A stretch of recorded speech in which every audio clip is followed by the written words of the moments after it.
Hello প্রিয় বন্ধুরা, আমার রিসার্চ ক্রিয়েটিভিটি চ্যানেলে তোমাদের স্বাগতম। আজ তোমাদের বানানো দেখাবো ছোলে ভাটুরে। চলো তাহলে শুরু করা যাক। প্রথমেই কাবলি চানাকে 7-8 ঘন্টা আগে ভিজিয়ে রাখতে হবে। তারপর সেই কাবলি চানাটা ভালো করে ধুয়ে কুকারের মধ্যে নিয়ে নিতে হবে। তারপর পরিমাণ মতো জল দিতে হবে, গোটা গরম মশলা দিয়ে দিতে হবে, 1 চামচ মতো নুন দিতে হবে আর সামান্য পরিমাণ হলুদ গুঁড়ো দিতে হবে। তারপর কুকারের ঢাকনা লাগিয়ে ইন্ডাকশনে হাই ফ্লেমে 2 সিটি মেরে নিতে হবে। সিটি মারা হয়ে গেছে। এবার 15 মিনিট পর খুলে দেখতে হবে কাবলি চানা কেমন সেদ্ধ হয়েছে। তারপর 2 আলু গোটা দিয়ে দিতে হবে সেদ্ধ করতে। ফের আবার লো ফ্লেমে 2 সিটি মেরে নিলেই আমাদের এখানে ছোলা রেডি হয়ে যাবে। চলো এবার ভাটুরের জন্য ময়দাটা মেখে নেওয়া যাক।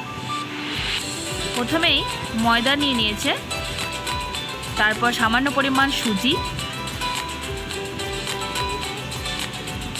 1 চামচ মতো দই, সামান্য পরিমাণ নুন আর কিছুটা পরিমাণ চিনি, সামান্য পরিমাণ সাদা তেল দিয়ে ভালো করে মেখে নিতে হবে। এবার একটু একটু করে জল দিয়ে ভালো করে একটা ডো বানিয়ে নিতে হবে। দেখো কিভাবে ডোটা বানানো হচ্ছে। ডো বানানো কমপ্লিট হয়ে গেছে।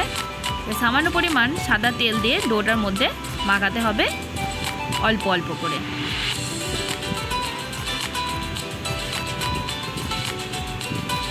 মাখানো কমপ্লিট হয়ে গেছে। এবার একটা ভিজে কাপড় এর মধ্যে জড়িয়ে ঢাকা দিয়ে দিতে হবে। এদিকে ভাটুরের ডো কমপ্লিট হয়ে গেছে, ওদিকে ছোলেটা বানানো যাক। প্রথমেই কড়াই গরম করে কড়াইয়ে কিছুটা পরিমাণ সরষের তেল গরম করতে দিতে হবে। তারপর একটা তেজপাতা, একটা শুকনো লঙ্কা আর কিছুটা পরিমাণ 5 ফোড়ন দিতে হবে। তেল গরম হয়ে এলে পেঁয়াজ কুচিগুলো দিয়ে দিতে হবে এর মধ্যে। তারপর নেড়ে চেড়ে সামান্য পরিমাণ নুন দিয়ে পেঁয়াজটা ভাজতে দিতে হবে। পেঁয়াজটা এদিকে ভাজা হতে হতে ওদিকে একটা মশলা বানাতে হবে, আদা রসুন আর টমেটো দিয়ে। সামান্য পরিমাণ জল দিয়ে এটা মিক্সি করে নিতে হবে। এদিকে পেস্ট কমপ্লিট হয়ে গেছে। এদিকে পেঁয়াজ প্রায় ভাজা হয়ে গেছে। যে পেস্টটা এখনই বানানো হলো সেই পেস্টটা এর মধ্যে দিয়ে দিতে হবে। এরপর একে একে গুঁড়ো মশলাগুলো এর মধ্যে দিতে হবে, যেমন জিরে গুঁড়ো 1 টেবিল চামচ মতো, হলুদ গুঁড়ো 1/2 টেবিল চামচ মতো, সামান্য পরিমাণ লঙ্কা গুঁড়ো আর সামান্য পরিমাণ কাশ্মীরি লঙ্কা গুঁড়ো। এবার মশলাটা নেড়ে চেড়ে কষাতে হবে। কিছুক্ষণ পর 1 টেবিল চামচ মতো ধনে গুঁড়ো এর মধ্যে দিতে হবে। তারপর আবারও মশলাটা নেড়ে চেড়ে কষাতে হবে। তারপর সামান্য পরিমাণ জল দিয়ে মশলাটা ভালো করে কষিয়ে নিতে হবে।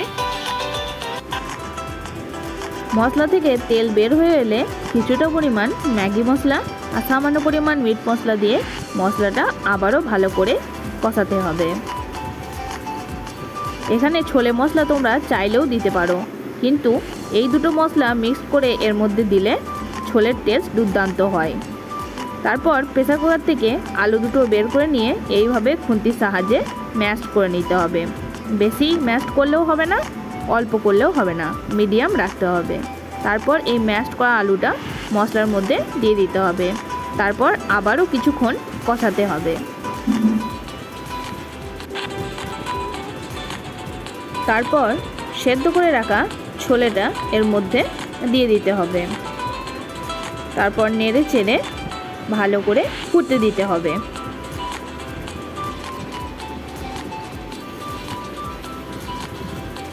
ছোলের জল প্রায় শুকিয়ে এসেছে, কালারটা খুবই সুন্দর এসছে। দেখো ছোলে এখানে রেডি হয়ে গেছে। একটা পাত্রে ছোলেটা ঢেলে নিতে হবে। দেখো দুর্দান্ত রং হয়েছে এবং খুবই সুস্বাদু হয়েছিল। ছোলে এদিকে রেডি। চলো এবার ভাটুরেতে। ভাটুরের যে ডোটা আগে থেকে করা ছিল সে ডোটা সেট হয়ে গেছে। তারপর একটা কড়াইয়ে অনেকটা পরিমাণ সাদা তেল গরম করতে দিতে হবে। আর এদিকে ভাটুরের লেচিগুলো একই সমানভাবে কেটে নিতে হবে।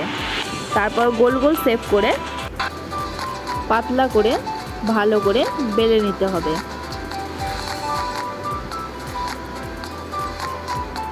বেলা হয়ে গেলে গরম তেলে ভাটুরেটা ছেড়ে দিতে হবে। তারপর খুন্তির সাহায্যে তেল ছিটিয়ে ছিটিয়ে ভাটুরেটা বড় করে ফুলিয়ে নিতে হবে।